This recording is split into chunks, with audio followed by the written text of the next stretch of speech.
Hello, good evening, good day, everybody. Welcome to the latest episode of the Ask Abhijit show. I hope you're all doing very well. As you know, today is a science and technology episode. So before we begin, let's see who all is with us. So I can see Harsh, Tejas, Kunal, Priyanshi, Purna, Chaitanya, RTK, Crazy Brain, Samarth, Trupti, Lokesh, Alpha, Debosman, Keshav, Om Naik, Lord Mountain, Rialkul, Anonymous, uh, Abhiraj, Brok, Abhishek, Chaitanya, Shonak, Vaishali, Abhilash, Loken, Ritvik, Tivan, and lots of other people. Good evening, good day, all of you. Great to be back amongst you again. And with that said, let's get into the questions. So, as always, I've picked a bunch of questions, and let us begin with question number one, which is a very popular question right now. So, this is by Nikhil. Nikhil says, can you express your opinion on the mysterious rocket crash on the moon recently? No country is taking responsibility for it. Has it really happened, or is it just a fake news viraling around? Yeah, so this news has appeared in recent days, in the past few days, that a couple of new craters have formed on the moon, and it appears like there's been some kind of recent crash on the moon. And they are saying it's a rocket crash or some kind of spacecraft that has crashed there, not a natural impact like asteroids. And apparently, no country has taken responsibility for that. So that's what we hear. Let me see what the news looks like. Moon crash. Let me share my screen and see what I'm searching for. Yeah, NASA baffled by mystery rocket with unknown origin. So you can see a couple of craters over there, and that's what happened. And apparently, NASA is baffled with this and adds, as always. So that's what they say. Apparently, there is some kind of crash, and we don't know what it is. So that's the news. So, what's my opinion on this? So, there are a couple of possibilities. First of all, maybe NASA knows. Maybe the Americans know who it is. Maybe it's their own spacecraft or their own space debris. Maybe it's China. Maybe it's Russia. Maybe it's some other country. Typically, what happens is that all of these spacecraft that are launched into space are tracked, especially by the Americans, and I'm sure by other countries as well. So it is very unlikely that they don't know who it is that's responsible for this crash, in case it is space debris or a spacecraft. So either they know and they're not revealing it, or something is fishy. Maybe it's aliens, huh? So there's always that possibility that maybe there is some alien involvement in this crash. So to be serious, I don't think it is the case that the Americans don't know what it is. Most likely they know who is behind this, and maybe they don't want to reveal it for whatever reason. So yeah, so that's where we are. It is still a mystery, and I expect that over time it will be revealed and cleared up. Okay, Swarup Vaidya says last year a motor neuron diseased patient became the first person to tweet a message using only his brain. This was made possible by a microchip that was implanted into the brain. The chip allows patients to carry out computer tasks just using their minds. Do you think this will be as common as having a mobile in the near future, when the price of the chip and the surgery will be affordable? I think eventually this could become quite common. Uh, Initially, it will be used for people who are quadriplegics and people who are paralyzed, people who have the so-called locked-in syndrome, which means that they are fully conscious but they are locked inside. Their body is completely unresponsive and they are unable to control the body for whatever reason using their mind. So the body appears like it's in the vegetative state, but the person inside is fully conscious and aware of what's happening. And you can figure this out using brain scans and all that. When you ask a question, the brain responds immediately to that, which shows a response to external stimulus, which means the person is conscious to some extent. And when you implant these chips, then you can actually possibly communicate with the person.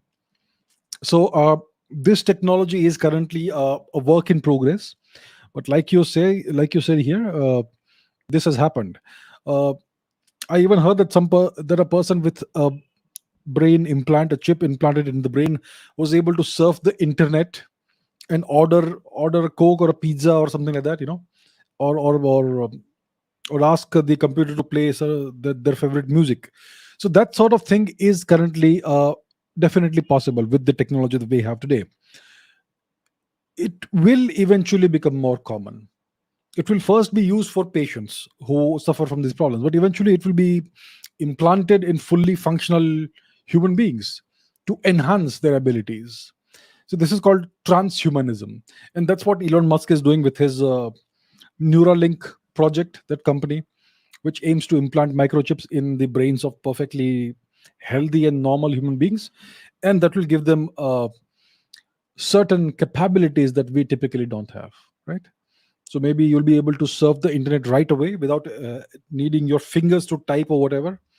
You'll be able to directly issue commands to your Wi-Fi or whatever using your brain, using your mind, using your thoughts, and you may be able to eventually, instead of using screens, you may be able to visualize data and images right in your brain using this technology. So that could happen.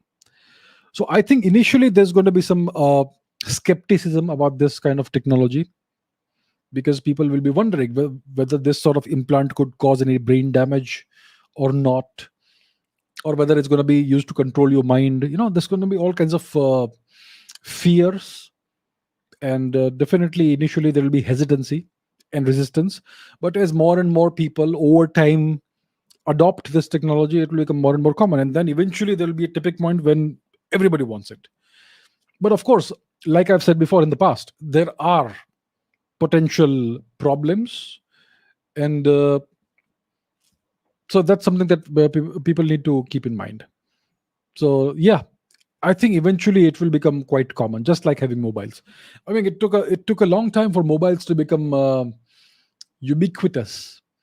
The technology was first introduced in the 1990s, if I'm not mistaken, by Vodafone in England, and it took at least a decade before it became like reasonably prevalent.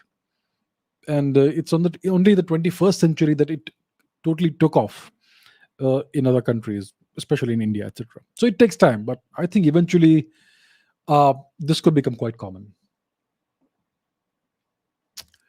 Okay, Lakshay says, is human cloning possible? If yes, then why are scientists not allowed to to work towards it, except in cases when they are doing something unethical? We might enhance human capability and eliminate diseases through it. So, what is cloning? Cloning is certainly possible. The first organism, or large scale organism to be cloned, was Dolly the sheep, which is like, I think, in the 1990s. And many other species and other animals have been cloned in subsequent years. I think the technology is quite advanced, and I'm sure it is certainly possible to clone human beings as well. So, what is cloning? Cloning is you take a person's DNA and you implant it into a new fertilized egg or whatever, and that creates a complete new human being with the exact same DNA. So, that is what cloning is. Whether it's a human being or a butterfly or whatever other species, but that is the principle behind cloning. I am sure it is certainly possible to clone human beings by now. I think such experiments may even have been undertaken in countries like China.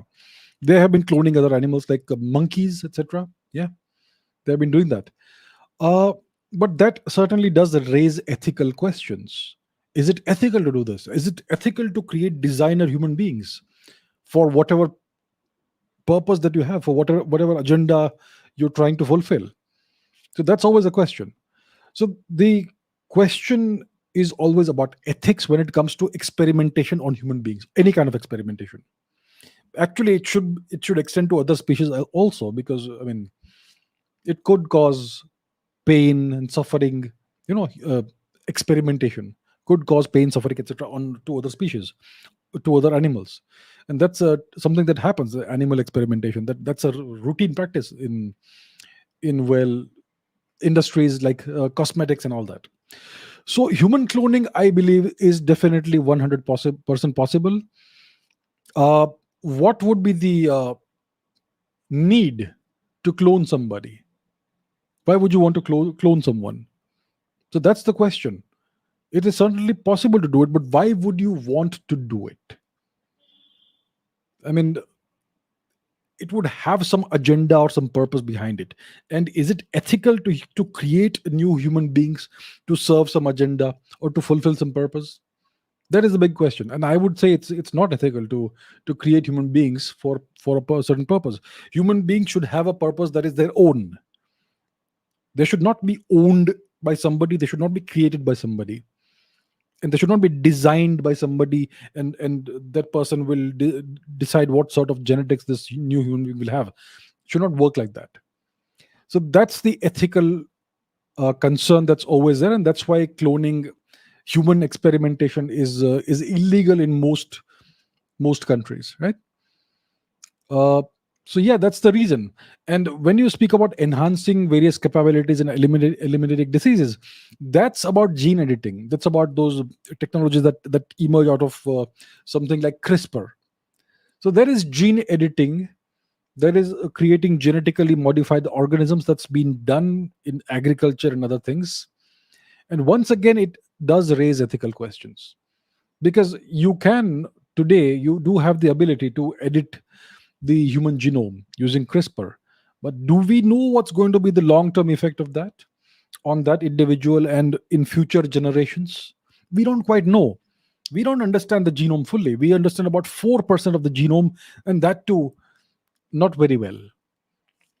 About 95 or 96% of the genome is completely dark. They call it the dark matter of the DNA. And if you understand so little of the human genome, is it wise to tinker with it without understanding how whatever you're doing is going to affect the other part of the genome? So this can be a slippery slope. It can cause dangerous, unintended, unforeseen effects, and that's why one has to be very careful while doing this. And for this reason, for all of these reasons, uh, human experimentation and cloning and genetic whatever, all of that is currently banned in most countries. I expect in some places it may some experiments may be ongoing secretly, but yeah, there's no evidence of that. So that's where we are. Okay, Erickson says there are claims by people who worked in Area 51, like Bob Lazar, that the US has access to extraterrestrial technology. He mentions a gravity generation based spacecraft and are trying to figure it out. Is it possible that the US government has technology that's vastly more advanced than what we use in terms of energy generation, space travel, and military technology? If yes, which other governments can have access to such technology? Let me take the second question first. Is it possible that the US government has access to technology that we don't quite know about? Yes, of course. They have been developing all kinds of technologies, and all of this new technology that's being developed for military purposes, it's completely classified. It's top secret. It's not revealed to the public for decades. So there are certain aircraft that were whose existence was revealed. For instance, the stealth aircraft, its existence was revealed. The Spirit bomber B1, I think it is, or B2, whichever one it is.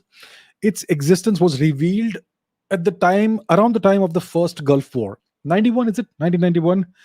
But that aircraft had been around, and it had been in use for at least a decade before that. Similarly, the SR-71 Blackbird, that's another aircraft that has been retired now. That too was kept under wraps for a very long time. So typically, these technologies, which are at the cutting edge of what's possible, these are kept under wraps for decades. I can guarantee this, there are technologies in use right now in the US military that whose existence will not be revealed for the next 2, 3, 4 decades. It's quite possible. Yeah. And it's not just the US, other countries as well will be working on such technologies. And they obviously will want to keep it under wraps because they don't want other nations to become aware of what their military capabilities are. And that's why deception and stealth is paramount in military matters, in geopolitics and all that. So yeah, it is certainly possible that the US government has very advanced technology that we are not aware of, and which will not be revealed for decades to come. And similarly for Russia, for China, for India as well, possibly. It's quite possible. So one can only speculate about this because we don't have information. This information is not going to be made available in the public domain. Now, about the first question about Area 51, Bob Lazar, and extraterrestrial technology, I am extraordinarily skeptical about this. I am quite certain that we are not the only planet on which life exists. I'm certain there are other planets, other star systems, other galaxies, etc., where intelligent life exists. I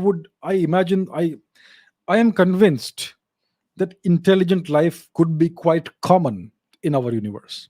It's just that we haven't found it. Maybe we are too primitive to be able to detect evidence of intelligent life. Okay, whatever it is, that is a different story. So I am convinced, I am very, very sure that intelligent life does exist in other places as well, in other star systems. But the likelihood of such intelligent life having visited the earth is very remote. It's very unlikely. It's not zero. The probability is not zero, but it's close to zero. Now, let's assume for a second that aliens did visit the earth and they have established contact with human beings. Why is it that they would only contact the United States? Why? For what reason? And why are UFOs only visible in the US night sky or day sky? Why are there no reports of UFOs in India or Sri Lanka? Yeah, why not? Why not in Denmark? Why not in the Philippines? Why not in Kenya? Why is it always the United States where you get these UFO sightings? Is there something really special about the people who live in the US? So that's one thing that doesn't make any sense. If aliens have established contact with humans and they do visit the earth, then why don't other nations witness UFOs, right? And why have they, if they have provided their technology to humans, why is it only to the US government? So that sounds like a Hollywood kind of story, so that's why I'm very skeptical about this. It's possible that aliens may be around. Yeah, but then if it is so, then we should all be able to see that, or at least there should be reports, reliable reports in other countries as well. So because of all these reasons, I am very skeptical about this Area 51 story, this Bob Lazar story. I'm sure, I mean, I haven't seen his interviews and I have not read his whatever he may have written. So I can't really comment about that, about his claims, whatever they may be. But I am very skeptical about this. I believe that I am reasonably certain that aliens, I mean, intelligent aliens exist in other planets, other star systems, and so on. But I am very skeptical about these claims that they have visited us and they are working hand in glove with the US government. They have provided their alien technology only to the Americans and to nobody else, because Americans are somehow special and exceptional. What nonsense! Aliens don't care about any of that. So that's how it is, and that's why I am skeptical about this matter. Akash says, are the ideas of exploring black holes, traveling at the speed of light, time machines, and warp drive and other such concepts valueless, or do they have any real utility, even if as a thought experiment? Usually the non-professionals seem really interested in these rather than real scientists. All of these concepts and ideas are real ideas. They make sense from the perspective of physics. Traveling at the speed of light is not possible. We know that. I mean, the equations tell us, and until we have new equations that prove the existing ones wrong, we have to agree that the best equations, the best theories that we have, are the valid theories as of today. In the future, we will have better theories. And maybe in the future, in the 22nd century, perhaps we'll have a theory which says that, yeah, you can travel at the speed of light. But as of today, the best theory that we have is general relativity, which says it's impossible to travel at the speed of light. So these ideas, what they do is that they take us forward. What if we could travel at the speed of light? So that makes us explore physics in greater depth. Black holes were a fantasy for a very long time until, well, we were able to detect certain astrophysical objects that look very much like black holes. We still don't have 100% confirmation that these are black holes with singularities within and all that, but they look very much like black holes. Time machines, well, even time travel is theoretically possible. There are certain solutions of the Einstein equations, field equations, which would actually allow you to go back in time. There are multiple scenarios in which this would be possible. This could be possible, which is something I went into in the previous science episode. Warp drives again could be possible. Once again, there are certain solutions of the Einstein field equations that could make traveling within a bubble of space-time, which itself is traveling faster than the speed of light, even that could be possible. Yeah, so many of these things are actually theoretically within the realms of possibility. Of course, as of today, we don't have the technology. We don't have anything remotely close to the technology that we would need to make them possible.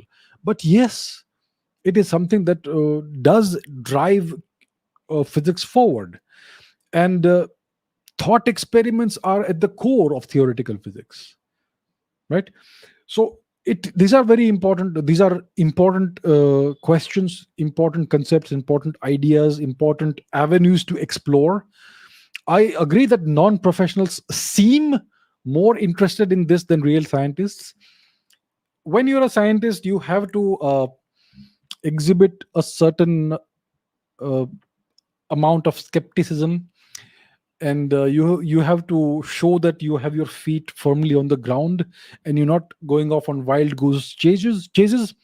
And very often, when you are a professional physicist, you are actually trying to solve smaller problems rather than solve the biggest problems of them all, because it is the smaller problems that eventually lead you towards the bigger problems. So it appears, uh, especially to outsiders, especially to non-professionals, like the professional scientists, physicists are not so interested in these matters, which is not quite the case. We are all interested in this, but we tend to keep the apparent visual level of excitement a little bit toned down. That's what it is. And of course, we haven't made any massive breakthroughs in these matters. So as of today, we still don't have a viable technology which would allow us to create a warp drive or a time machine, or allow us to go back in time, and certainly not traveling at the speed of light. But of course, we have things that come close. For instance, we have the breakthrough Starshot project that in the next 10 to 20 years could launch a bunch of spacecraft, micro spacecraft, towards our nearest star at 20 or 30% the speed of light, which is a massive quantum leap in terms of capabilities. We would need certain technologies to be developed, such as phased lasers and all that, but it's certainly within the realms of possibility in the near term.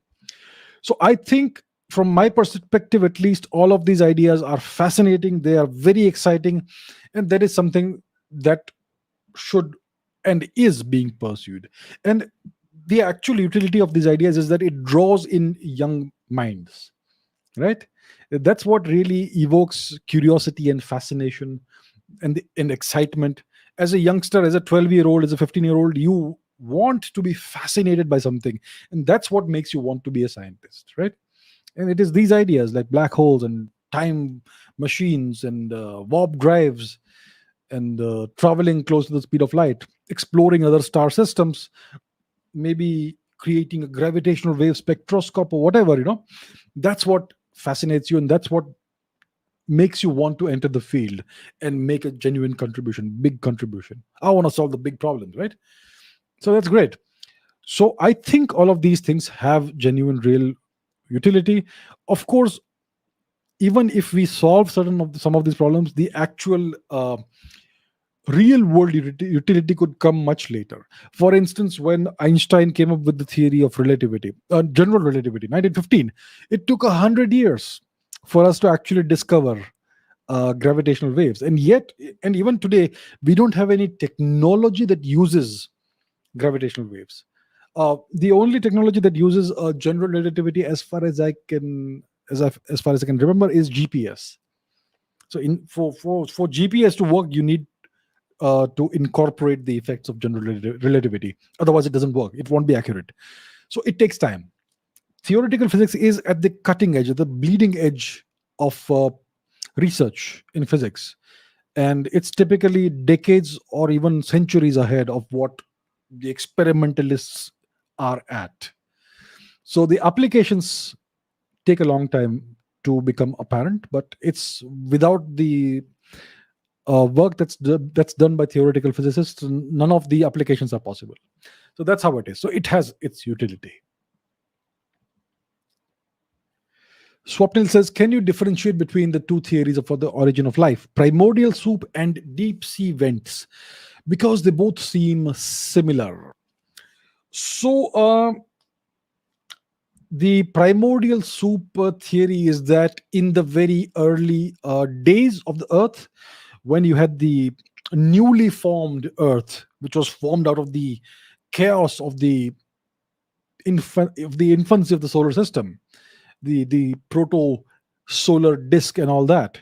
So in the very early earth, you had what is called the primal soup, which is all these hot, very hot swirling gases.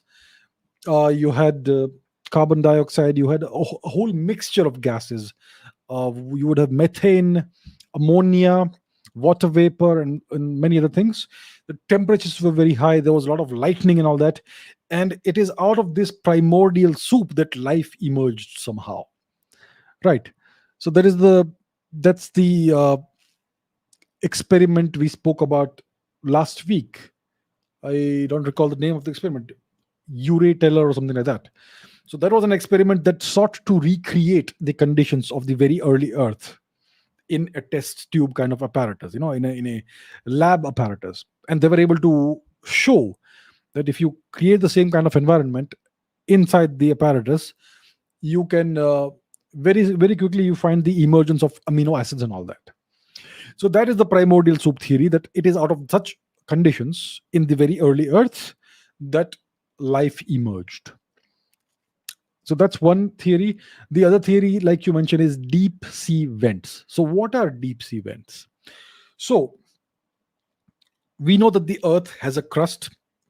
Below the crust, there is the mantle. Below that, there is the magma layer. The magma layer is the molten rock. And below the magma layer, at the core of the Earth, you have this very solid uh, core, which is mostly metallic, right? Nickel, iron, all that. So that's the cross section of the Earth. Let's take a look at what it looks like.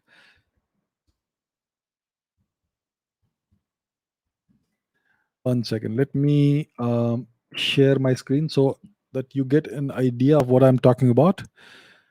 The Earth structure. If it ever loads. Okay. So what you have is the crust, the upper crust, the lower crust, the outer core, and the core. And of course, there is the magma layer, the mantle, inner core, all that. So this is what the cross section of the Earth looks like. Now we have what's known as plate tectonics, which is a phenomenon in which the crust of the Earth moves because of the convection of the magma layer below. And from time to time, there are fractures and fissures in the crust of the Earth, and the magma comes out, and that's what causes volcanism and things like that. Now there are lots of underwater volcanoes, undersea volcanoes, and you see the same kind of volcanic activity under the ocean. These are called deep sea vents. So let me show you what deep sea vents look like.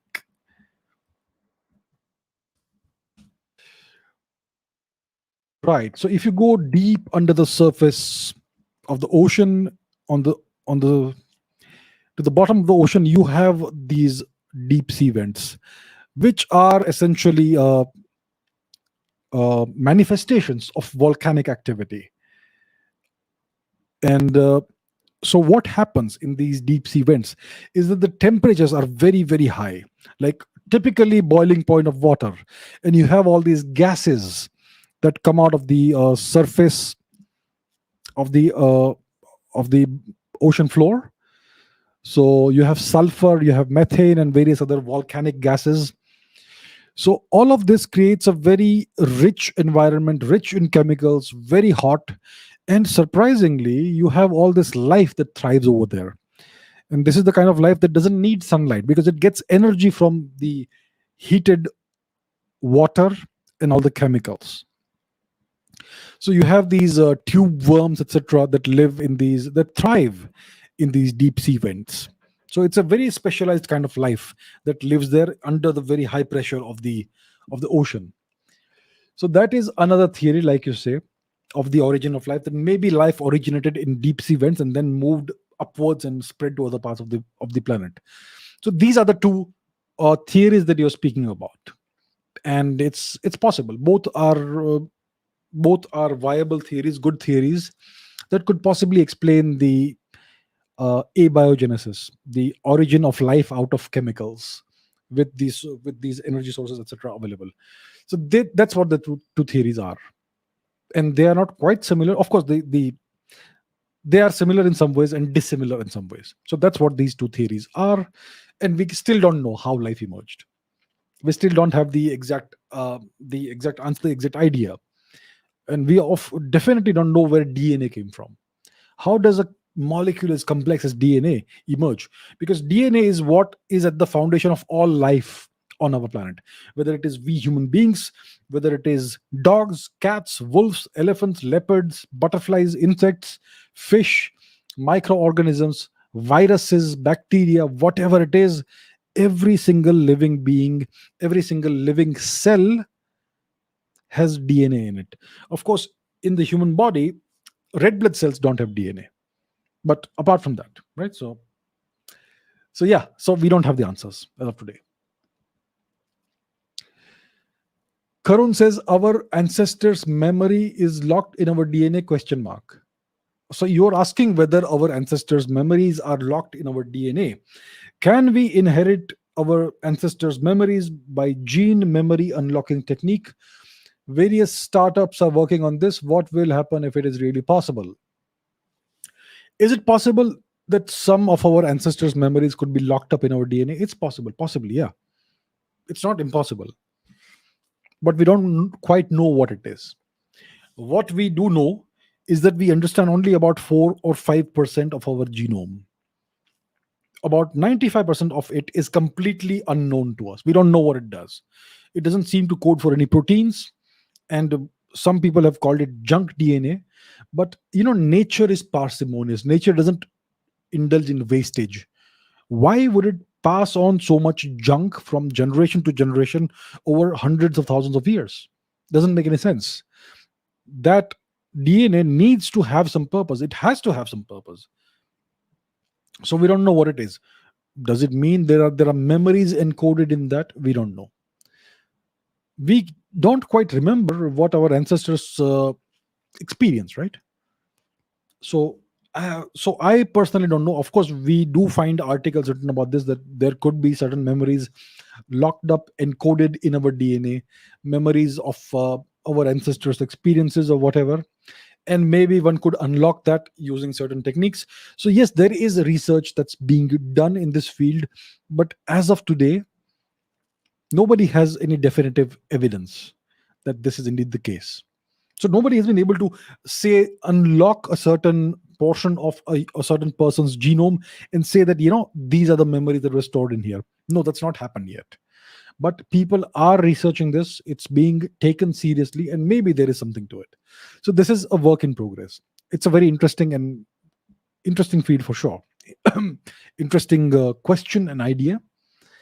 And whether we find memories or not, we don't know.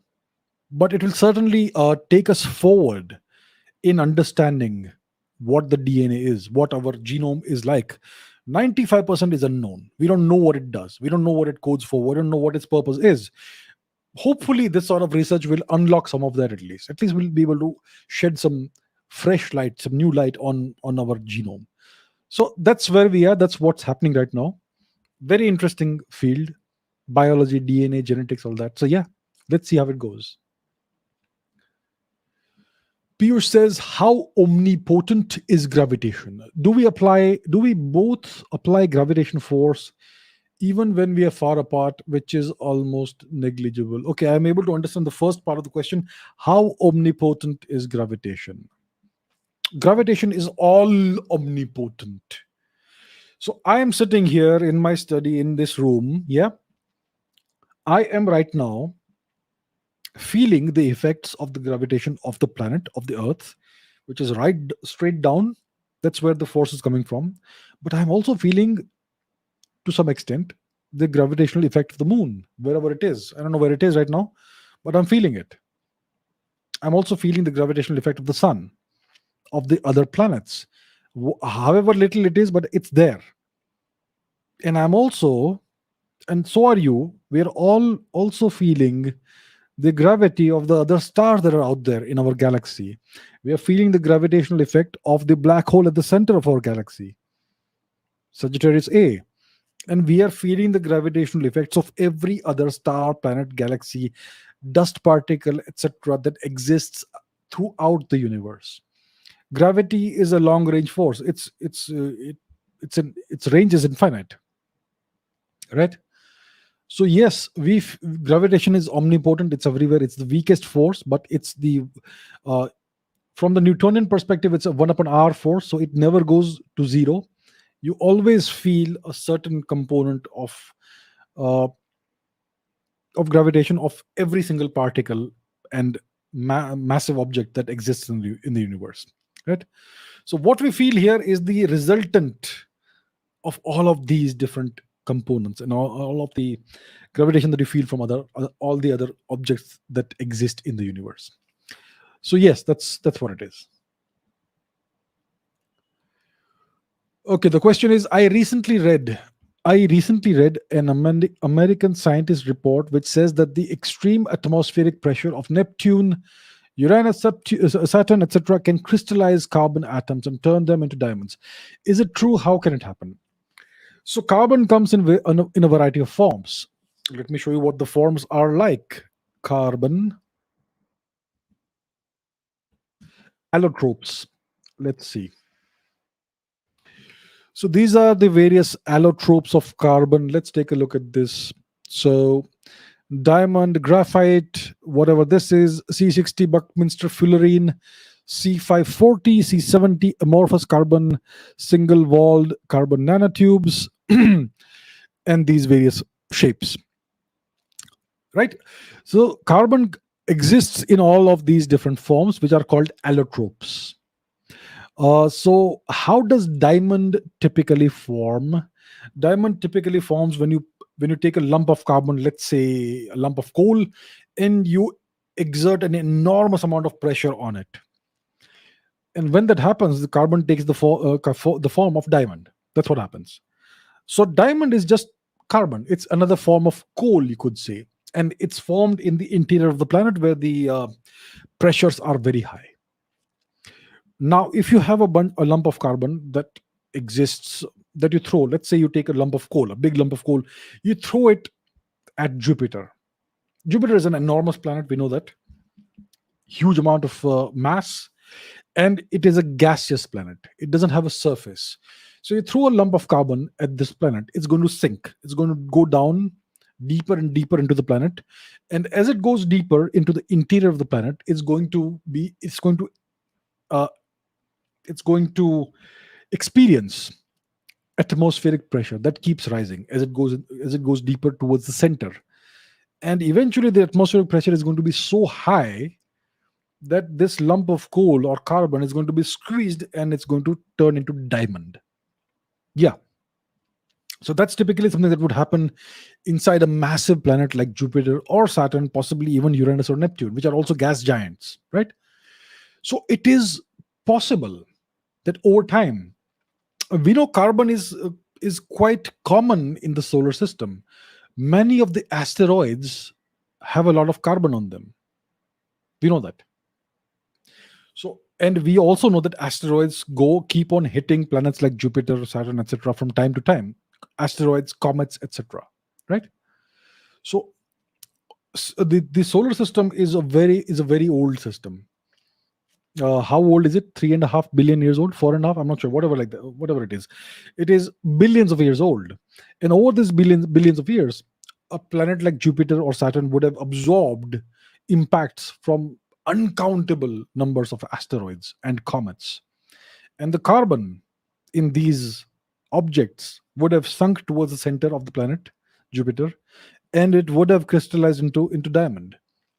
So it is quite likely that at the core of these gaseous planets, the gas giants like Jupiter, Saturn, Uranus, Neptune, etc., it is quite likely that at the core you would have a massive amount of diamond. You may even have a fully diamond core. Possibly. It's possible.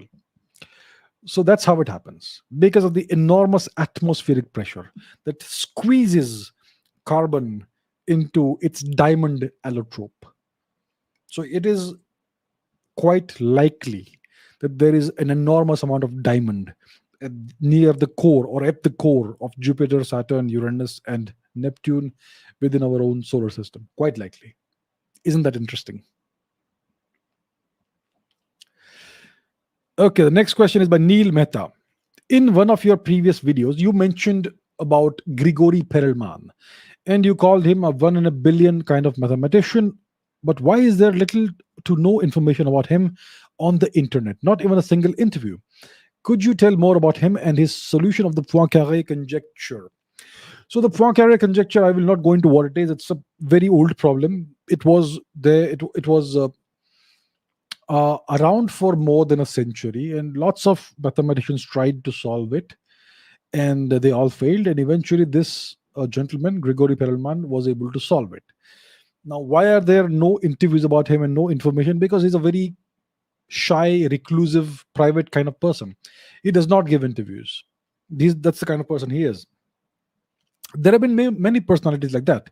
For instance, in cricket, you had this guy called Curtly Ambrose, a West Indies fast bowler, who would never give interviews to anyone. Nowadays, of late, he has changed and he's become more social, but for the longest time, he was like that. So many people are like that. So Grigori Perelman is a very, very private person, very shy person, reclusive person. He doesn't want fame. He refused to accept the Fields Medal, which is the greatest honor a mathematician can have. It's even higher than the Nobel Prize, right? The Nobel Prize is given every year in physics and various other fields, right? The Fields Medal is given out once in 4 years, only to people under 40. So that's an enormous honor, and it comes with a price tag of $1 million, I think. And he refused that. So he doesn't want any fame or recognition. He says that the only recognition I want is that the solution that I gave is correct, and that's enough for me. That's the kind of person he is. And of course, he was very hurt by the attempts of certain mathematicians to steal his proof. Let me show you what that is. 1 second. So let us go back to Google.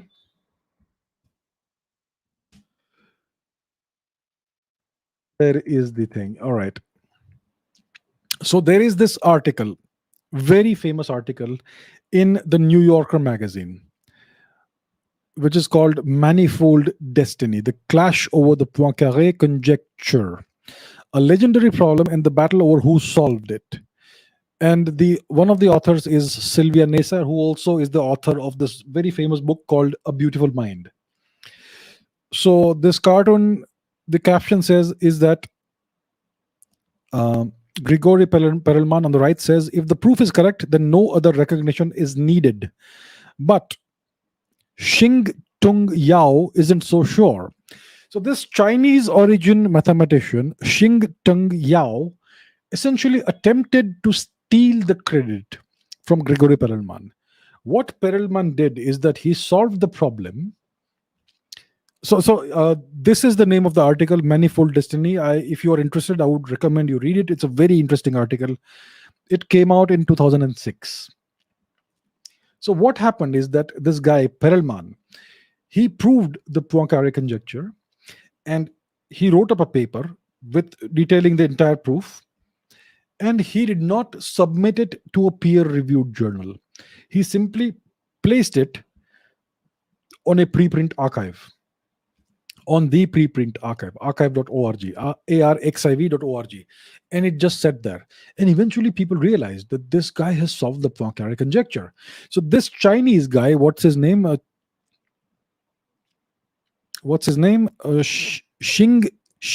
Teng Yao. He's also a very famous mathematician. I believe he has also been awarded the Fields Medal. So Xing Teng Yao, what he did is that he picked up the proof, and he wrote a new paper along with a couple of students of his, or maybe they wrote the paper. They were the primary authors or whatever, in which they expanded upon the proof, elaborated upon the proof, and said that this is the crowning achievement. And they kind of tried to take credit for giving the full proof of the Poincare conjecture. That's the kind of thing that happened. Eventually, an Indian mathematician or graduate student, picked up the similarities between the two papers, and he pointed out that the Chinese guys had essentially plagiarized Perelman's paper. And then there were retractions, and they said that we are not, and they changed some of the terminology, and they said they withdrew the term crowning achievement and all that. And eventually they were essentially shamed. That's what happened. But it doesn't seem to have done the reputation of Xing Teng Yao too much of harm. That's how it is. So because of this experience, Perelman kind of withdrew into a shell, and I think he just quit mathematics. He quit doing mathematics after that. And I'm not sure what he's up to these days, but yeah, he's clearly not active in mathematics anymore. So that's how it is. He's that kind of person, a very shy, reclusive kind of person, very private person, and he was deeply hurt by all of this controversy and the attempts to steal the credit from him, and that's why he is now withdrawn from the field and he doesn't give interviews. So if you are interested, I would recommend you read that this article, Manifold Destiny. Very interesting piece of mathematical history. Swapnil says, hypothetically speaking, if we raised the level of atmospheric oxygen in the environment, would it be better or worse for the human species? During the Carboniferous period, there used to be giant insects, as the atmospheric oxygen content used to be at 35%, but humans were not evolved yet. It is extremely dangerous to tinker with the environment in any manner. Right now, the percentage of oxygen in the atmosphere is about 21%, I believe. Yeah. If you raise it by 14%, it could have catastrophic consequences for the environment. There was a time when our planet had a very different atmospheric composition. There was almost no oxygen, and we had life on the planet. Then a certain species of bacteria started proliferating in the oceans of the world. I believe these were called cyanobacteria. And they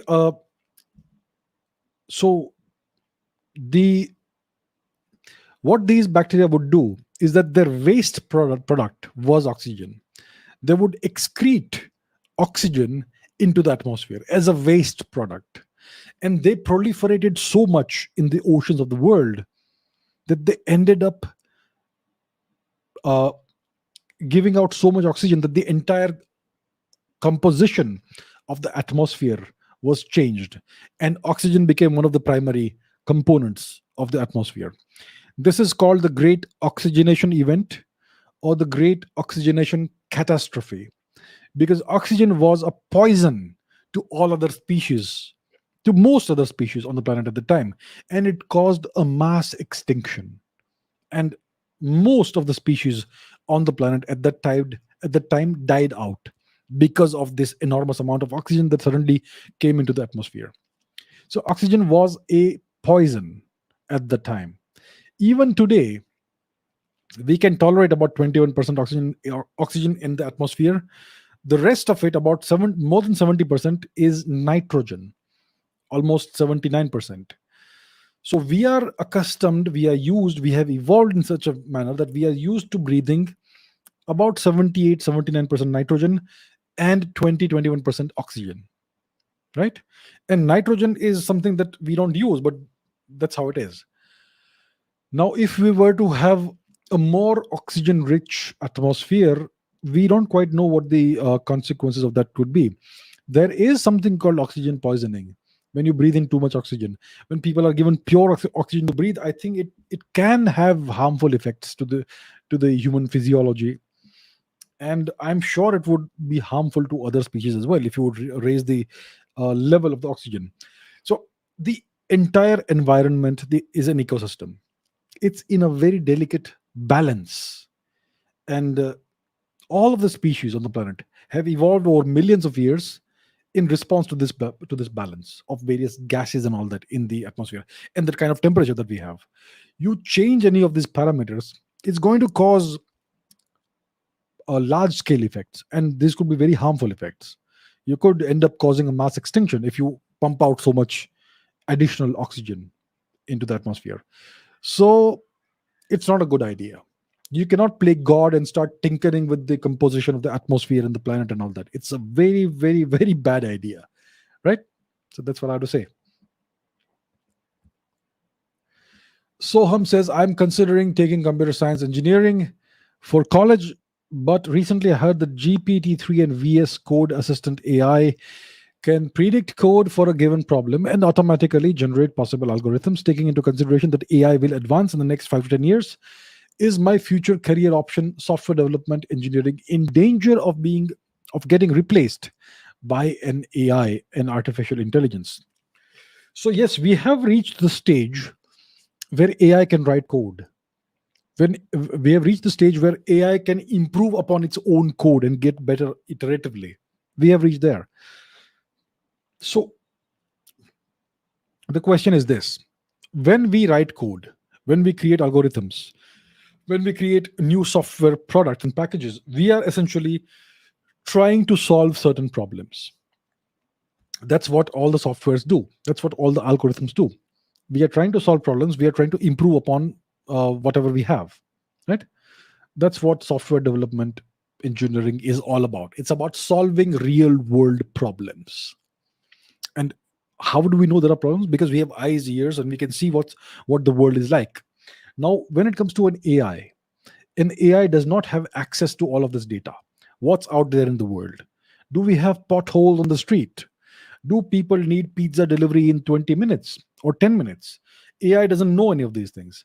AI can only sense certain things as long as they're given that it is given that much sensory input, and then whatever it perceives as problems, it tries to solve that.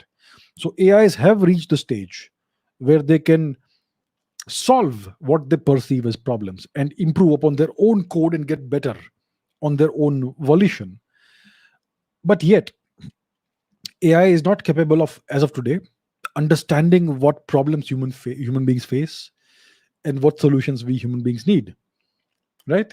It's not at that stage. I don't imagine that AI will reach there in the next 10, 20, 30 years. Uh, if AI is to solve problems, it needs inputs, it needs data as to what the world is like. Now, AI doesn't have visual data, it doesn't have sensory inputs the way we have. What are our senses? We have eyes, so we see the world, and then we can see the problems. We can hear things, which adds to this data that we have. So all of these senses, the five senses, they tell us what the world is like and what the problems are. And there are very human problems that we face. AI doesn't have eyes and ears. So AI doesn't really know what the world is like. It's like a bunch of bacteria sitting in a petri dish, wondering what's out there. But they don't have the senses to tell them that there's a human being looking at them right now under a microscope. So similarly, AI is handicapped in a variety of ways. And AI doesn't have access to all of this information. And that's why AI cannot solve the problems that we face. Maybe in 20, 30, 40 years, we may be able to have AIs that have access to such things, in which case we are doomed essentially. So that's where we are. I don't think that your future career option is in danger of getting replaced by AI in the next 10 or 20 years. That's my personal assessment. So I think your career is thus far safe.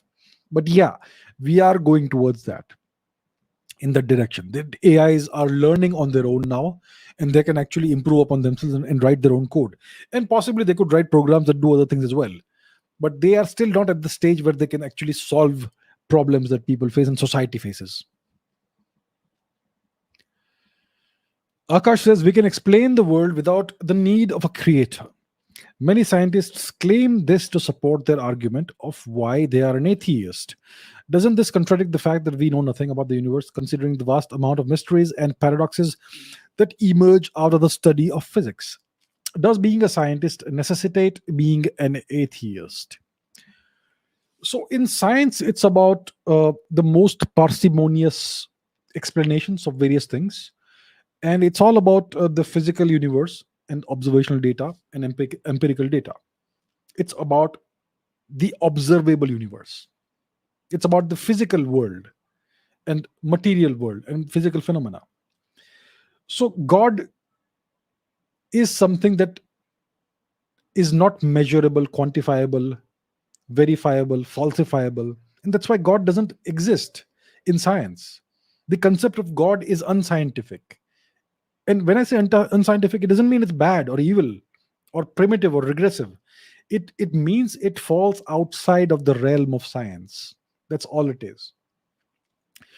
So, yeah, the aim of science is to explain the world through purely physical phenomena. That's all it is. That's the aim of science. The aim of philosophy is something quite different. The aim of theology or religion or spirituality is entirely different. These things cannot mix.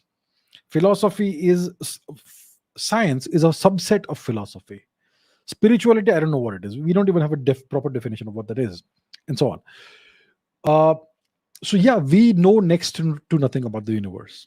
It doesn't mean that we need to bring in supernatural or unphysical phenomena into the realm of science. It doesn't mean that. We have an enormous amount of mysteries. 95% of the universe is dark, right? And we don't know what it is. So yeah, we do face that problem. But we cannot, the moment we start mixing things from outside into science, it's no longer science. That's how it is. So science is completely separate from things like religion and God and ethics and philosophy. It doesn't mean that scientists have to be atheists. There are plenty of scientists who are very, very much not atheists. I can give you some very good examples. Georges Lemaitre, one of the major, the guy who came up with the, he's one of the major figures in cosmology. He was a Catholic priest. Yeah, he came up, I think, with the expansion of the universe, if I'm not mistaken. And that goes against all tenets of Catholicism. That's an example. Closer to home, we had Srinivas Ramanujan, one of the greatest mathematicians of all time. He was profoundly religious, right? What about what's his name? ECG Sudarshan, Ekkomal Chandi George Sudarshan. He was born into a Christian family in India. Later, he became a Hindu, and he lived and died as a Hindu. He is one of the greatest physicists of all time. He should have won 3 Nobel Prizes. He was awarded none, which is all politics. He was very much a Hindu. He was very much a believer in God or whatever it is, right, that he believed in. He was religious. So you don't have to be an atheist to be a scientist. Absolutely not. But when you do science, you don't mix up things that don't belong in science. That's all I'm saying. So you don't have to be an atheist to be a scientist. And it's a misconception that most scientists are atheists. There are certain scientists who I do not consider to be high quality scientists who say that human emotions are a bunch of chemical reactions and blah, blah, blah, blah, blah. It's all chemical reactions and physical reactions, and that's all life is, and that's all emotions are, and that's all everything is. Such people Well, these are not very high quality scientists. Okay, these people. That's all I would say about them. I'm not taking any names of FYI, right? But yeah, one comes across these people. So the truth is, we know nothing, and there could be explanations that are way beyond science. It's possible, but as scientists, you need to be disciplined, and you need to follow the scientific method, which is about physical phenomena, physical objects, um, and physical evidence, right? Empirical evidence. So that's what it is. But you don't have to be an atheist to be a scientist. Absolutely not. Okay, Swapnil says, what kind of celestial body is arrokoth? Okay, let me show you what arrokoth is. So the New Horizons spacecraft, which did a flyby of the last unphotographed planet Pluto, uh, it is now going further out into outer space, and it subsequently did a flyby of a trans-Neptunian object which is now called arrokoth or whatever. So let me show you what it looks like. It's an object called a contact binary. So as you can see, it is an object which has two components, two lobes, so to say, right? And it is classified as a contact binary. So it is essentially two bodies, two rocky objects that somehow came into contact, not violently. It was not a massive violent collision. It was a soft contact which happened slowly, and then they just fused together, or because of gravitation, they have stuck together. And now it's just one object with two separate, distinct lobes. So this is an actual image of that object, arrokoth, also called Ultima Thule or whatever. And this image was taken by the New Horizons spacecraft. So it is way out there in the Kuiper belt, right? So this is the path that the New Horizons spacecraft has taken, and it's on the way that it found. It did a flyby of this object, and it took its photograph. So this is the photograph of Pluto, one of the photographs of Pluto that it took, and its moon Charon, and also arrokoth. So that is what arrokoth is. It is a trans-Neptunian object, and it is a contact binary. It's a binary object which came into existence from the contact of two separate objects or asteroids. Okay, Pranit says, what are your views on blockchain, cryptocurrency, and Web 3.0? Will it disrupt the world? It will certainly disrupt the world. So we had Web 1.0, then we have now Web 2.0, and we are going towards Web 3.0. Web 1.0 was a static internet. You could go and visit a website, but you could not interact with it. These are just static pages, HTML, CSS, and that's it. That's Web 1.0. So the old web. Then you had Web 2.0, in which you had interactive websites, WordPress, right? You could go to a website and type comments. Then you have social media in which you can do likes and dislikes and thumbs up, and you can respond, and you can tweet. You have Facebook, in which you can upload videos, and you can write texts and posts and all that. You have Google search engine, all that. This is the interactive web. You have online banking systems and all that. You can log into your bank account and do transactions.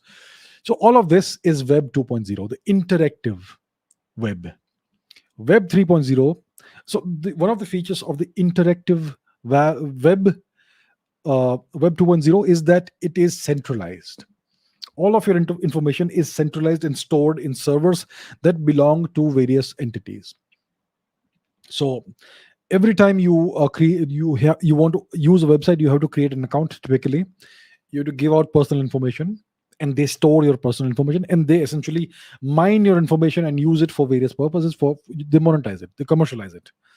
So that is the one of the major salient features of Web 2.0, that your information becomes the property of big corporations, typically in Silicon Valley. That's what it is. Web 3.0 is the decentralized internet. It's based on the blockchain technology, which ensures that your information is is given out on a need to know basis. You don't have to give out all kinds of private or personal information. Only what is required for a certain transaction you have to give out. So that's the blockchain technology that underpins Web 3.0. It's still in the very nascent formative stage. You have cryptocurrency, you have certain softwares on built on top of that, like Ethereum, which is a software solution. Then you have things like NFTs, non fungible tokens and things like that.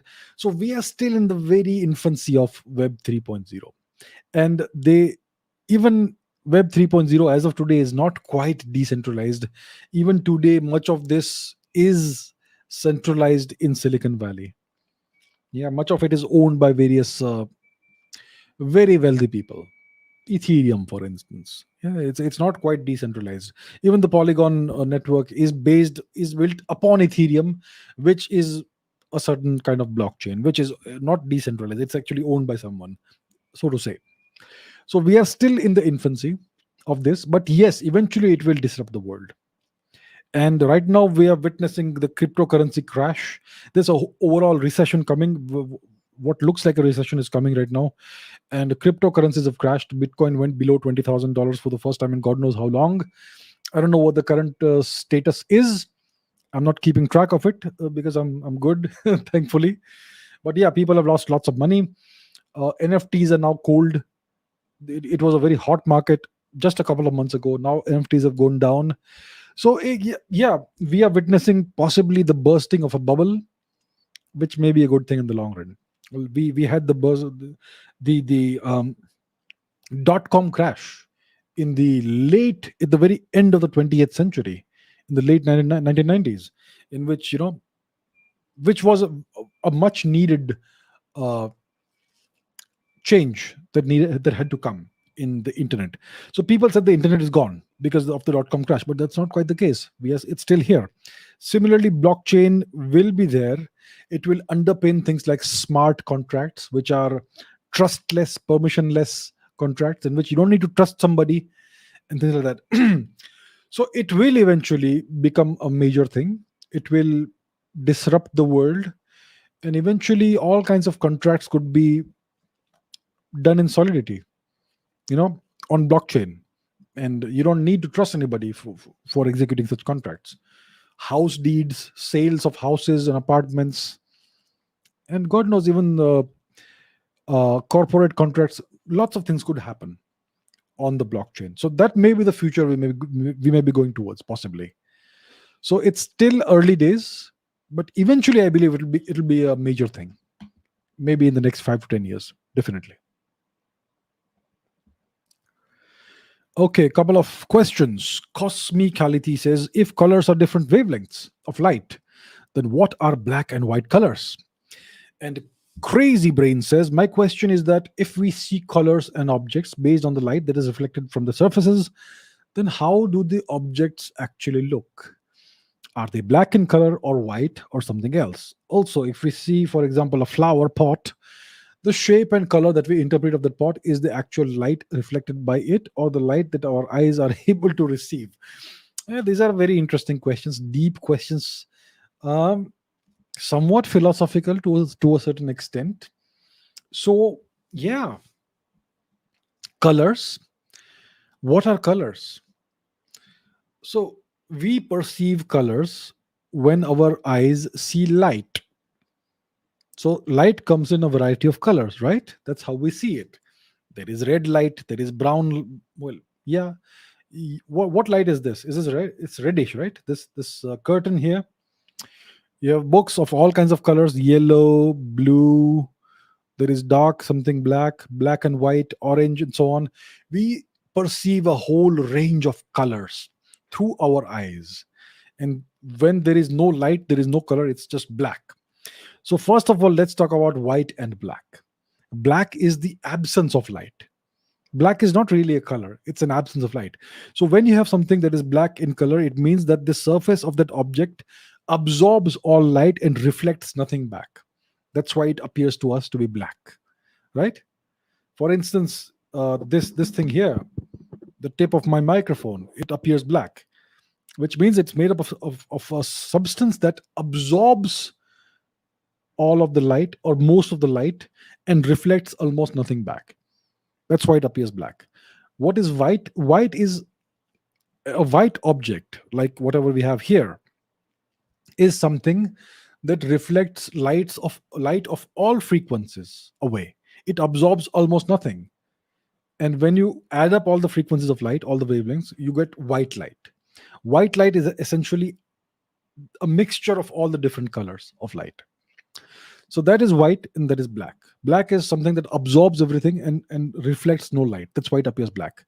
And white is the exact opposite of black, which means it is a substance or a surface that reflects everything, all different wavelengths of light. So that's why it appears white.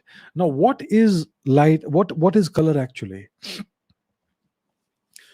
So color is what our mind perceives when it sees light of a certain wavelength or frequency. Frequency is the inverse of the wavelength, right? So when a certain when light of a certain frequency comes into our eyes, our mind interprets it as a certain color. So for instance, this is red. It has a certain distinctive frequency. And when my eye sees that, my brain or my mind interprets that as the red color. Certain frequencies appear yellow, certain appear blue, and so on. This color is an illusion. It's just something our mind makes up to help us make sense of the world. The actual world, the actual reality of the world that's around us is way more complex. It is so complex that we can't make sense of it in real time. So our mind, our brain simplifies the world for us by giving various frequencies colors. For instance, if you have a cell phone, yeah, when you take a cell phone and you see the interface, you see all the different apps and all that, yeah. You see apps and you see various readings. You can do texts and you can do emails and all that. You can pick up phone calls and respond to phone calls and all that. Inside the phone, all of this data, all of this information is stored and represented in the form of voltages and circuits. So if you had to toggle a bunch of voltages and fiddle with circuits in order to send an email or to send a text message, you would never be able to do it because it's so complicated. So what the GUI of your phone does is that it gives you a very simplified representation of what the actual complexity is. Similarly, our mind gives us a very simplified image of what the real world is. The real world is very different from what it appears to be. What we see is an illusion. You know, the concept of Maya, it is a real thing. The real world is incredibly complex. The real world is quantum in nature. You have superpositions and decoherence happening all the time. You have entanglement. Entanglement possibly gives rise to time. Who knows? The real world is incredibly complicated. And for us, for our mind to be able to decipher that in real time would be impossible. It would overload our mind and it would ensure that we would not survive because we are just trying to make sense of what's happening and we can't respond to the world. So to mitigate this problem, our minds simplify the world for us and they represent all these complicated wavelengths and frequencies in terms of simple colors. And certain colors don't even exist. Pink, the pink color does not exist. There is no frequency or wavelength for pink, and yet we see pink. It is a non-spectral color. It doesn't exist on the spectrum. You know what is a spectrum? The rainbow, the Vibgyor that you are taught in school. Yeah, violet, indigo, blue, yellow, green, whatever, right? That is the that's the spectrum, the color spectrum. There is no pink in that, and yet we perceive pink. There is no white in that, we perceive white. There is no gray in that, We perceive gray. There is no brown in that, but we perceive it. So many of these colors that we apparently see don't even exist. These are non-spectral colors. And that's the trick our minds play on us, just to ensure our survival. So that simplifies the world for us. So that is an insight into the weirdness of the world. So that's how it is.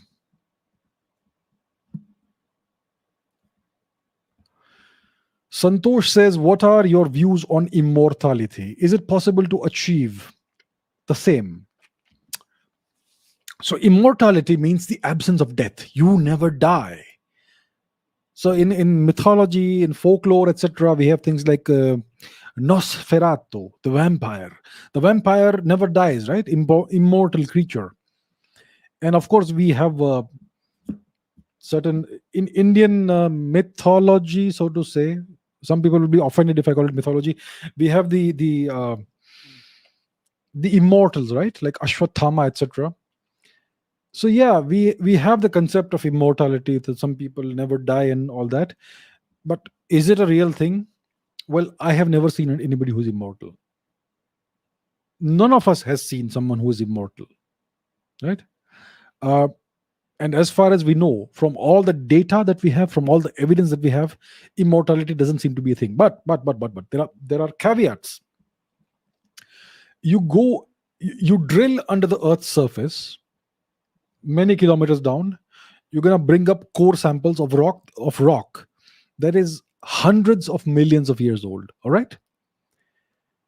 And what you find is that there are bacteria in there, in this rock that is hundreds of millions of years old. And these bacteria have been entombed in that rock for that long. And they possibly went into a dormant state. And yet they survived. And when you bring this rock out, these bacteria come back to life. So when it comes to bacteria, they seem to have this property of near immortality. I mean, 100 million years is, and if an organism survives 100 million years, that is more or less immortal. So it obviously survives for this long in suspended animation of some kind. It's not actually evolving or reproducing or anything. It's just existing. It's frozen, so to say. It goes into hibernation of some kind, but it does survive. So yeah, bacteria seem to have this property of near immortality. But higher beings like multicellular organisms may not have it. And definitely large animals do not have the property of immortality. We have a certain lifespan that's built into us. As we grow older, the telomeres at the ends of our chromosomes, they deteriorate, they shorten, and that seems to have the effect of aging, right? So typically the average lifespan of a human being, it depends from country to country, but typically the higher limit is about 100 years, 110 maybe, yeah, that sort of thing. So immortality doesn't seem to be a thing. Now imagine hypothetically you make somebody immortal, right? Is that person really going to be immortal from the identity perspective? Because even if the body is immortal, will the mind survive that long? People who get older, their cognitive faculties decline, right? They have trouble remembering events. Their mental acuity and sharpness undergoes a decline. Even someone like the president of one of the most powerful countries in the world is in clear cognitive decline. So as human beings get older, their mental faculties deteriorate. Their memory deteriorates. And it's possible that there is a certain limit to the amount of memories you can store in your mind, in your brain. And if you go beyond that, you may have to overwrite old memories to create new ones. So let's say you keep a person alive somehow for 200 years, and the memory capacity, let's say, is memories of 100 years. So after 100 years, the person will experience new events, and he or she will form new memories. Will it not happen that these new memories will overwrite the old memories of when the person was young and a child and all that? And if the person lives 200 years, their entire personality may change, and all the memories of the past may be gone, and only new memories may be available. So the question is, will the person remain the same person, or will this be a totally different person? These are questions that arise when you talk about immortality, right? So from a biological perspective, for human beings and other animals, it's definitely not possible, from all the data and evidence that we have. You want to believe stories and all, that's your choice. From the perspective of evidence, there is no evidence that immortality is a thing. So yeah, it's as of today not possible. Okay, Karun says, is there any way or possibility to convert ocean water into drinking water? If yes, then what is the current status of this project, and who is working on this? See, if something is possible, it doesn't mean it's a project. It doesn't necessitate that somebody is working on it. So let's address the question of, is it possible or not to convert ocean water into drinking water? And yes, it is definitely possible. There's a process called desalination. It's very simple. Excuse me. You take ocean water in a, let's say you can do it yourself at home if you have the right equipment. You take a pot or a pan in which you put ocean water, you boil it, and whatever vapor comes out, you collect it and you condense it in a different vessel, right? And at the end of this process, all the salt and impurities will be left behind in the vessel in which you are heating, and the distilled purified water will be collected in the other vessel. That's the process of distillation. that's uh, that's how we purify ocean water and desalinate it. uh, you know how they make wine out of grapes? They collect a bunch of grapes, maybe 100 kilos, 200 kilos. They put them in a massive giant vessel, a vat, and then they ask children or even adults to go and stomp on it, either wearing boots or even barefoot. That sounds very disgusting because boots are dirty and feet are also dirty, right? If you go barefoot and do all that, you do that in the afternoon, you're going to sweat into that. It sounds terrible. So what they do is they do this whole process where they do the mashing for a couple of hours, stomping on it, barefoot or with boots on. So what emerges after this is that you have the grapes have been transformed into mush, grape juice and pulp and all that. Then they leave that to ferment for a certain amount of time, few days, months, what, I don't know what the time period is. So it ferments in this formation of alcohol, and then this alcohol, the vessel that contains alcohol is heated. The alcohol evaporates, it is collected in a different vessel, it is distilled, and then it is allowed to condense again. And that's how you get pure alcohol without any impurities whatever. So that's how they make wine. That's the simplified process. Similarly, a similar process can be used for purifying seawater, a very similar process, desalination. And there are multiple different ways of doing this process. More energy efficient ways are available. I think Israel is one of the pioneers in desalination technology. So you do this, and the output is what they call brine, which is very concentrated seawater. And that's something that you dump back into the ocean, and it's not going to cause any real problems because it's something that comes out of the ocean anyway. So that is called desalination. You can convert ocean water into drinking water through reverse osmosis or through various other things. Also, we can do this, right? So yeah, that's what it is. And Israel is one of the pioneers in this technology. Um, and I believe they had at some point in time offered this technology to India as well. So I don't know what happened, whether we took them up on this thing or not. Uh, Israel is a very dry, arid place, of course, in case you know. So they would certainly need something like that to for their drinking water requirements. In the case of India, we have lots of rivers and all that, so we may not need it to that extent. But it's always good to have the technology. So, is there a project or not? I am not aware. The Israelis do it. We in India, I'm not sure if we have any desalination plants that do this thing with ocean water, but it's certainly feasible. Okay, Kanishak Chauhan says, what is cold fusion reaction? Is it really just theory, or is it possible? Can it mimic conventional fusion or fission for, let's say, on a smaller scale? Okay. What is cold fusion? To understand what is cold fusion, let's first go into what is fusion. What is nuclear fusion? Nuclear fusion, conceptually, is when you take two atoms or nuclei of a certain element and you fuse them together. You take two nuclei, you fuse them together, or maybe you shoot them at each other at very high velocities.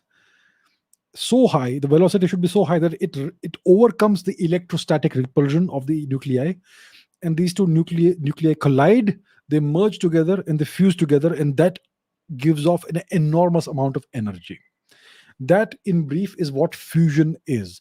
Typically, you would do it with helium. Helium fusion, hydrogen fusion, whatever, right? So that's what you do. So to do this, you have to overcome the electrostatic repulsion of the nuclei. A nucleus, in case you know, is a positively charged object. The nucleus of an atom has a positive charge. Around it, you have electrons going around which have a negative charge, and that balances out, and the atom is overall electrically neutral. Okay, so nuclei have a positive charge. Now, as I hope you know, like charges repel, opposite charges attract. So a positive charge is attracted towards a negative charge. But if you have two positive charges, they repel each other. The closer you bring them together, the more they repel each other. That's the repulsive force, the repulsive electrostatic force, right? So to bring two nuclei together, to bring them in contact, would require very high amounts of energy, which means that the two nuclei need to be shot at each other at very high speeds. So typically what you would do is you create a state of matter called a plasma, which is a very high temperature and high velocity form of matter. And because the velocities of these atoms, these nuclei are so high, there would be collisions between them and they would fuse together, and that's how you get a fusion reaction. So the faster, the higher the velocity of a nucleus is, the hotter it is said to be. A gas is hot when its molecules are moving very fast at high velocities. A gas is cold when its molecules are moving at slow velocities. So a plasma in which you have nuclei that are moving at very high velocities is called a hot plasma. And if you have fusion that happens in this environment, it's hot fusion. So typically you would use something like a tokamak. What's a tokamak? Let me show you what it is. Tokamak is a device in which you could create a fusion reaction. It's a machine. So you use magnetic confinement to confine the plasma within the boundary of the tokamak. This is what it looks like. All right, so you use magnetic confinement to confine the plasma and ensure that it doesn't leak out of the walls of this machine. And hopefully you can have plasma that is energetic enough to have high velocity, high energy collisions, and you could possibly have fusion reactions through this. So that is the hope that we have, and that would be hot fusion at very high velocities and temperatures. What is cold fusion? It is a hypothetical form of fusion in which you can do this without going at high velocities and high temperatures. So let's say you have a glass of whatever it is on your tabletop, and if you can achieve fusion in that without heating it up, that is cold fusion. So in the past, some people have made claims that they have achieved cold fusion, but it's never been verified. They have never been able to prove it or demonstrate it. So those claims have turned out to be hoaxes, right? So that is the difference between hot fusion and cold fusion. Fusion is the holy grail. Fusion gives off way more energy than fission. And fission can be controlled in nuclear reactors. Hopefully, in the future, we will have fusion reactors. Fusion is clean. There is no radioactive waste material that comes out of fusion.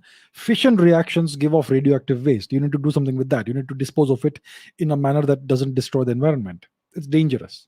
Fission reactions are dangerous. Fusion gives you much more energy and it's way cleaner. So that's why fusion is the future, but we should be able to achieve it. So as of today, there is absolutely no way in which we could achieve cold fusion. It's just a dream right now. Maybe in 100 years, maybe we may have technology, or we may have miniaturized tokamaks that are like you could actually hold in your hand. Possibly, who knows? But as of today, it's not possible. As of today, cold fusion is not possible. As of today, we have not even been able to create a sustained fusion reaction on our planet. So it's a work in progress, but hopefully it will happen sometime soon. Okay, Samhita says, if the law of conservation of matter is true, then is the Big Bang theory acceptable? Because that would mean that matter had been created and will be destroyed someday, and that violates the universal law. So what is the Big Bang theory? The Big Bang theory says that about 13.8 or so billion years before today, all of the matter and energy that is present in the observable and non-observable universe, all of that was concentrated in a small, infinitesimally small point, right? And somehow all of that expanded, space-time expanded, and that was the so-called Big Bang, and that gave rise to the universe that we observe around us today. So what it says is that all of this matter and energy was already there. It was concentrated in a small point, an almost infinitely dense point. So it was not created, it was already there. And in the future, if there is a big crunch, which I spoke about in the last episode, all of that will come back together again into another singularity. So this point in which everything was concentrated is called a singularity, right? So nothing was created, nothing was destroyed.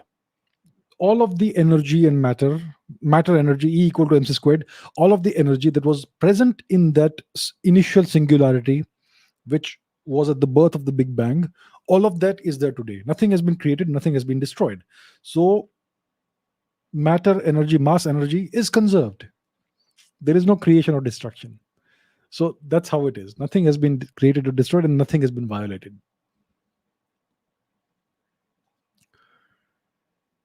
Okay, Tejas says, why is it said that we can never travel with speed more than the speed of light? Why is the upper limit the speed of light? Is it not a close-minded approach? We don't believe that it's like that. It's the equations of physics that tell us. When you accelerate an object because of the effects of relativistic effects, the mass of that object increases. And if you want to accelerate an object to a speed that is close to the speed of light, you have to impart an enormous amount of energy to it. And the effect is that that object becomes more and more massive. And to accelerate an object to the speed of light, the equations tell us that you would have to impart an infinite amount of energy to it. And we don't have an infinite amount of energy anywhere. That's why it's impossible to accelerate something to the speed of light. And more than the speed of light is a whole different story, and it's not physically possible. So it's not like we have decided, all of us together, all the scientists, that this is how it's going to be. We have decided that nobody can travel to the speed of light or more than the speed of light, and because we say it, that's the law. It's not like that. We have deduced the laws of physics from experimental and observational evidence, from observing the patterns of the universe. And the best theory that we have is the general theory of relativity, which tells us all these things. And this theory has been tested hundreds of times, thousands of times. The objective of these tests is to falsify the theory, is to prove it wrong. Scientists have been trying for the past 100 years to prove this theory wrong, and every single attempt has failed. That's why we believe it. It's not like we believe. It tells us what it is, what the world is like, what the universe is like. And because we are not able to prove it wrong, we have to accept these equations. So it's not a close-minded approach, it's a scientific approach. Science is not about belief. I believe I can fly, so I can fly. It's not like that, you see. So it's not a close-minded approach. It's the scientific method at work here. And we cannot. I mean, if people want to believe that you can travel at the speed of light, fine, believe it. I wish you all the best in your attempt to travel at the speed of light. It won't happen, right? So that's how it is. It's not about belief. It's not about being close-minded. I am an open-minded person. You cannot be a good scientist unless you are really open-minded, right? So that's how it is. It's paradoxical, but that's how it is. RTK says, is there something left for science to discover other than the external universe and quantum mechanics and time and gravity too? There's a whole lot left for science to discover. We know nothing. We know next to nothing. We only, I may sound like a broken record now. I've said this so many times. I don't know how many times I've said this. We only see 5% of the universe. 95% of the universe is dark. It is unseen. It is unknown. We don't understand it. 95% of the universe is unknown to us. There is a whole lot for us to discover. And even that 5% that we know, or we can see or perceive, we don't even understand that very well. There may be cracks appearing in the standard model of physics right now based on new experimental evidence. So there's a whole lot left to discover. We know of 4 forces. Who knows? There may be more forces out there that we are not aware of. There may be more dimensions out there that we may not be aware of. Compactified dimensions. Who knows? There's a whole universe out there. There could be a whole dark universe out there. Right now, there could be a whole bunch of dark physicists wondering what the missing 5% of the universe is like. Who knows? So there's a whole lot left to discover. And that's why physics and science is so exciting. Exasperated Farago says, if intelligent life a billion light years away saw Earth through a telescope, would they see Earth how it was a billion years ago and have no idea that we presently exist? Yes. Light does not travel at an instantaneous speed. It travels at 300,000 meters per second, 3 lakh meters per second, right? So it travels a certain distance in 1 year, and that distance is called a light year.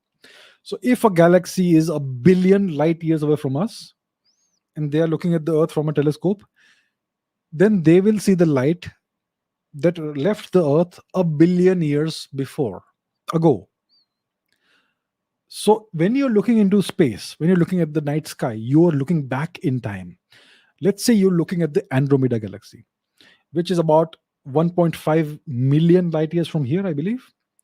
So if you have a powerful telescope, you're looking at it, you're seeing at what happened 1.5 million years before today. You're not seeing what's happening there right now. And if you're observing a galaxy that is 5 billion light years from here, you're witnessing something that happened 5 billion years ago. And similarly for them, if they are looking at us and they are 5 billion years ago, light years away, they are seeing what happened here 5 billion years ago, which would be the protostellar disk, or before the birth of the solar system. So that's how it is. So looking out into space is essentially looking back in time. Akash says, which is your favorite and least favorite branch of physics out of all these? Quantum physics, nuclear physics, astrophysics, mechanics, thermodynamics, electricity, magnetism, plasma physics, electronics, chemical physics, solid state physics. Why and why not? Why not? My favorite branches are quantum and astrophysics. Thermodynamics also interesting. Electromagnetism is also reasonably interesting. My least favorite branches are electronics, electrical, whatever, chemical physics, nuclear physics, very boring, and solid state physics. Yeah. Why not? I am drawn towards mystery. Um, if I had not been a physicist, maybe I would have been a detective, because I am drawn towards mysteries. And there is nothing mysterious about electrical physics or electronics anymore. There's nothing new to discover. Chemical physics there's no intrigue in it. There's nothing that fascinates you. There's no big discoveries to be made, right? Astrophysics is interesting because we don't know what's out there. That's fascinating. That's something that drives your curiosity. Quantum physics, hey, there's a whole lot to discover. We don't know what the world is like. Why are things the way they are? And what is quantum physics trying to tell us? No one's able to agree. There could be really mysterious interpretations. I mean, really strange interpretations. The many worlds interpretation and various other things. So these are the foundations of physics. This is what will drive physics forward and will give us the new next breakthroughs. Dark matter, dark energy, quantum physics. That's what really intrigues me. So that's why. It's because I am fascinated by mystery. I want to solve big problems. I don't want to work on something that everyone already knows about. I mean, what's left to discover in nuclear physics? What's left to discover in electronics? So that's why. Dungar Singh Chauhan says, why does Venus spin in the clockwise direction? Okay. So most of the planets in the solar system, they have a certain direction of spin. On the Earth, the sun rises in the east and sets in the west. The same goes for Mars. The same goes for most of the planets. And they all rotate at a certain speed, different speeds. When it comes to Venus, the sun rises in the west and sets in the east. That's how it rotates, in the opposite direction. And one day, one full rotation on Venus takes nearly roughly one Earth year, close to one Earth year, more than 300 days, more than 300 Earth days. That's how slow it rotates. Why is it so? That's a big mystery that nobody quite knows why it is so. So it's not just Venus that's like this. I think even Uranus or Neptune, I think it's Uranus that's like, whose axis of rotation is tilted 98 degrees or so. So one of the reasons why something like this would happen is because of ancient collisions with other objects. So if a planet suffers a collision with another large object, maybe another ancient planet, then the axis of rotation could be changed. It was spinning in this manner, like this, and suddenly it goes in the opposite manner because of the massive impact in whatever glancing manner which it happened. So that is one possibility. The other possibility is that certain atmospheric phenomena on Venus slowly changed the direction of rotation. So as we know, Venus has a very, very thick and massive atmosphere, and possibly certain phenomena in the atmosphere could have changed the direction of the spin of Venus. So it was spinning just like the Earth spins, but slowly, the spin slowed down, stopped altogether, and then it started spinning in the opposite direction, which could possibly explain why the spin is so slow and why a full rotation takes more than 300 Earth days. That could possibly explain it. When it comes to Uranus, which is tilted in a mysterious fashion, it could be an ancient impact with some other ancient planet which no longer exists. That is a possibility. So these are the reasons why such things can happen, but we don't have the exact answers. But we have a range of answers which can explain this phenomenon. How to reach the full potential of the human brain? A JEE aspirant here. I would say that you need to optimize what you do with your brain. Don't waste time. Don't waste time on things that are not important. See, the human brain needs sleep. You know that. Typically 8 hours of sleep. So you have 16 hours of time left. So to optimize the potential of the human brain, of your brain, use those 16 hours wisely. Use those 16 hours in a way that takes you forward in whatever direction you want to achieve. and that's by doing time management, energy management, and and by not wasting your time on unnecessary and unimportant things. So yeah, that's how you would do it. I mean, I don't have the the silver bullet, the panacea that you do this and everything be your full potential will be unlocked.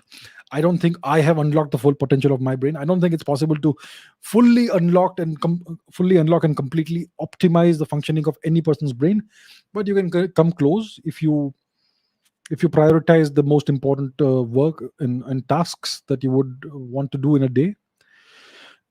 Some people make these long to-do lists, 15, 16 things to do in one day. It's not possible to work well that way. uh, One of the most important concepts is deep work. Deep work is something your brain is capable of doing maybe 3 or 4 hours in a day. That is like work at a very high level of focus and concentration. For that, you would need to cut off distractions, close the door, keep all the people out, make sure no one disturbs you, switch off the phone, or keep it in a different room, and focus on what is going to take you forward for 3 or 4 hours. That's called deep work. So that is one of the core concepts of progress and optimizing the way you work. So it's a bouquet of things that you can do, and everybody is different. So you need to find what works best for you. So yeah. Okay, Alpha Beta says, my question is related to my career. I want to remaster my 10th, 11th standard math, physics, chemistry. Shom series books you mentioned, but more of academic. Your 1 minute will be very lot helpful. Okay, you want to remaster your 10th, 11th standard maths, physics, chemistry. I don't know what standard you're in now, but maybe it's a couple of years before. So let's say hypothetically you're in the 12th and you want to remaster 10th and 11th level math, physics, chemistry. To do that, I would suggest, I mean, I don't know how much time you have and all that. Assuming you have a lot of time, assuming you have sufficient time, if you want to remaster your 10th standard math, go back to the 8th standard level and fix all the deficiencies you may have there. 8th standard, 9th standard, then come to the 10th standard level. Because if you want to be really good at math at a certain level, you need to ensure that the foundation that comes before that is perfect. So first go back even before the 10th standard level and ensure that everything, all the concepts are crystal clear and you're able to solve all the problems and all that. So it's a process. And the only way to master mathematics is to solve lots and lots and lots of problems. So many problems that you can do it in your sleep. I remember when I was in the 11th standard, maybe, and I had come across calculus for the first time somewhere around that time. I don't know which standard it was, and there was a time when I was kind of struggling with integral calculus. So all I did was solve hundreds and hundreds of problems day in and day out. And there came a time I was solving so many problems. I saw everything as an integration problem. So I was going somewhere on my bicycle, then there was a pothole on the road. I looked at the pothole and I asked, the first thought that came to my mind was, how am I going to solve this pothole? Am I going to integrate it by parts? Or am I going to use some trigonometric substitution? So that's how I was seeing everything. You have to solve so many problems that it becomes second nature. So that's how we do it. There are no shortcuts. The only thing I would recommend is a lot of hard work. All the best. Okay, Harsh says terrascope, turning Earth into a giant telescope. Is it a feasible technology? You saw an explanation by a scientist who was working on this concept, paper, etc., on YouTube. I believe the terrascope concept is that you use the Earth as a giant focusing lens. So the Earth has an atmosphere that has a certain thickness, and the atmosphere refracts light. So you use this property of the atmosphere to refract light, and you place a telescope or a mirror or something at a certain distance away from the Earth, which would be typically the Earth Moon kind of distance, where all the light is focused.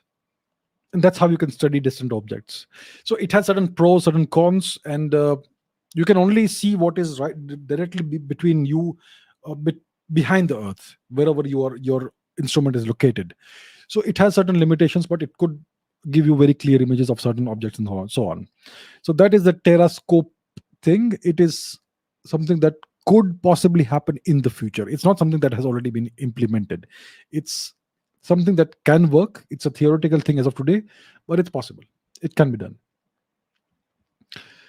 Avinash says, "Is there, if there is a multiverse, what occupies the space in between the universes?" We don't know.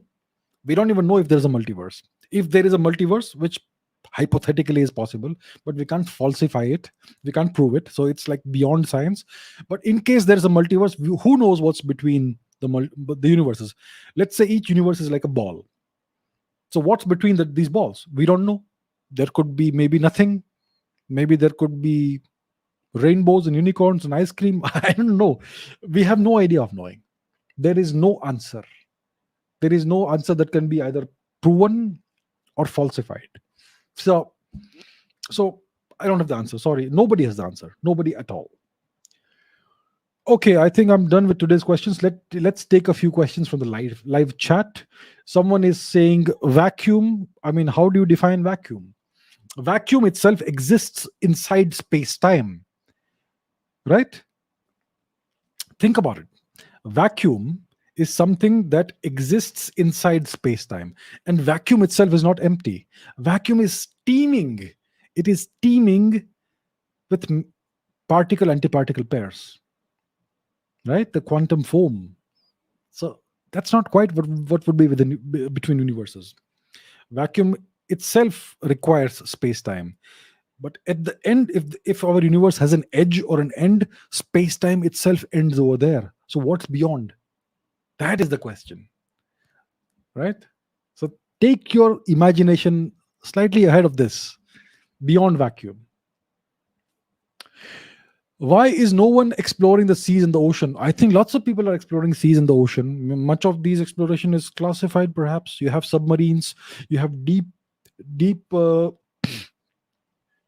sea submersibles, the Alvin submersibles, and so on. There is plenty of exploration happening, but maybe it is not something that attracts a lot of media attention, and maybe it's stuff that is not really spoken about, because there may be interesting things that we may be discovering which have commercial applications, maybe military applications. But exploration is happening, but not to the extent that one would want. We still don't know what's below the surface of the ocean. The oceans are deep and very mysterious. We know next to nothing about it. There could be unknown species hiding out there, maybe dinosaurs hiding out there, who knows? Maybe the great kraken is there, maybe the mega colossal squid is there, maybe there could be a whole, who knows what's out there. So yeah, it's very hard to do undersea exploration. We know more about the surface of the planet than what's under the ocean. We know more about the solar system, than what may be under the ocean on our own planet. So yeah, there is certainly a significant paucity of knowledge and understanding of our undersea environment, but there is some exploration that's happening. But it's hard. It's really hard. It's tough. Okay, let's see something else. Can you explain the relations between quantum theory and Vedanta? I don't know any. See, I am not an expert in Vedanta by any stretch of the imagination. And when it comes to Vedanta is the end result of the Vedas. The Vedas are not scientific texts. Please understand this. I know this will offend people. Some people think all the information and knowledge in the world is present in the Vedas. The Vedas were a cultural and religious corpus of writing. That's what the Vedas were. The Vedas were not scientific texts. There is no science in the Vedas. The Vedas speak about Indian society from God knows how many thousands of years ago. And beyond that, I have not really studied Vedanta in great depth. So from my limited perspective of very small knowledge, I can say I know nothing about this. And I don't see any relationship between quantum theory and Vedanta or the Vedas. Now, many people who have studied the Vedanta, they say there is quantum this and quantum that. The only person who can authoritatively speak about this is someone who has studied quantum theory in great detail and also studied the Vedas and Vedanta in great detail. I know no such person. So people who make these claims are either people who have studied only one of these two things, or people who have studied nothing. So please don't take this very seriously, and please don't get offended at my frank and candid remarks. I have the greatest amount of respect, as you would know, I hope, for Indian culture. So it's not about that. Right. Okay. Let's take one or two questions more. How to become an astronaut in India? Please tell us the process, and will there be enough crewed missions in India in the future? You want to be an astronaut in India? You need to be an Air Force fighter pilot, ideally a test pilot. That's the process. You have to get into the Air Force. You have to apply to be a fighter pilot. You have to go through the process, the selection process, which is very tough. Maybe 1% would be admitted, would be accepted perhaps. You have to become a fighter pilot. You have to prove yourself to be a top class fighter pilot, and then you may be eligible for possibly being an astronaut. So right now, I believe there's a bunch of uh, fighter pilots who are being trained to be the first astronauts who go on the Gaganyaan mission, which will happen hopefully sometime soon. So that is the process. Initially, there will be very few crewed missions in this coming decade. Eventually, in the next 20 years, 30 years, maybe we could have a space station of our own, maybe a moon base, maybe a Mars base. So in the next 20, 30 years, I am hopeful that there will be sufficient crewed missions, and then they would want to take people who are not necessarily fighter pilots. But as of today, you have to be a fighter pilot and a top class fighter pilot to be a candidate for being an astronaut in India. That's how I see things. That's what I understand of this. Okay, let's take one more question. Let's see if there is. Will there be functional nuclear powered rockets in the next 10 years? We have at least one nuclear powered missile that we know of. It uses a small nuclear reactor that creates a ramjet effect. So it's a nuclear powered ramjet. So that's a missile that can fly within the Earth's atmosphere. Now, what you're talking about is nuclear powered rockets that would probably be for space launches and all that. No, it's not going to happen in the next 10 years. It's certainly feasible. It's feasible for sure. And there used to be the Americans had a program that explored the possibility of going to Mars by by nuclear bomb. So that would be a massive rocket with a very large mass, and it would be propelled by nuclear explosions, atomic bombs, and they kind of showed that it could work. But obviously, there will be nuclear fallout in the atmosphere, and that's something you don't want, right? You don't want any more atmospheric nuclear explosions. So most likely that will not happen in the near future, in the next 10 years, but maybe the technology certainly can work. It's certainly a viable technology. It's feasible. Okay. One more question. Let's see if there's something interesting. Ask me questions about science. People asking other. Today is the day of science. Why can't we dump all the plastic waste into space towards the direction of the sun? Some people say, why don't you dump all the nuclear waste into space? Solves the problem. The thing is this: rockets can fail, rockets can explode. You put nuclear waste on a rocket, the rocket goes up and explodes. Then what happens? All that nuclear waste will be all over the atmosphere. It'll rain down all across the planet, or across a wide geography. Similarly, I mean, how much plastic waste, first of all, can you put on a rocket? A large rocket, let's say the GSLV can carry how much? It's not a large amount of weight it can carry. And the amount of money it takes to place 1 kilo of payload into orbit is in the millions of dollars. So let's say you want to place 1,000 tons of plastic into outer space.